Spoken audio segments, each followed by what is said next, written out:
நாம் இன்றைக்கி பார்க்க போகிற நபிமொழி என்னென்னா, நாம் செய்த முன் பாவங்கள் அனைத்தையும் அல்லாஹ்விடத்தில் மன்னிப்பு கேட்குறதுக்கு ஒரு தலையாய ஒரு பாவ மன்னிப்பு துஆவை தான் நாம் இன்றைக்கி பார்க்க போகிறோம்.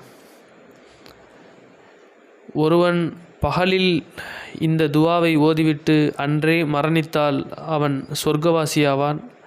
இரவில் ஓதிவிட்டு இரவிலேயே மரணித்து விட்டால் அவனும் சொர்க்கவாசியாவான் என்று நபிகள் நாயகம் ஸல்லல்லாஹு அலைஹி வஸல்லம் அவர்கள் கூறினார்கள். யார் இந்த துஆவை ஓதிட்டு பகல்லையே மரணிச்சிட்டாரு அப்படின்னா அவர் சொர்க்கவாசி. இல்லை ஒரு ஆள் இரவில் இந்த துஆ ஓதிட்டு இரவிலேயே மரணிச்சிட்டாருன்னு வைக்கும், அவரும் சொர்க்கவாசி அப்படின்னு நபிகள் நாயகம் ஸல்லல்லாஹு அலைஹி வஸல்லம் அவங்க சொல்கிறாங்க.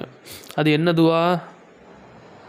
அல்லாஹும்ம அன்த ரப்பி லா இலாஹ இல்லா அன்த ஹலக்தனி வ அன அபுதுக வ அன அலா அஹதிக வ வஅதிக மஸ்ததஅது அஊது பிக மின் ஷர்ரி மா சனஅத் அபூ லக பி நிஉமதிக அலைய வ அபூ லக பி தன்பி ஃபக்ஃபிர்லி ஃப இன்னஹு லா யக்ஃபிரு துனூப இல்லா அன்த.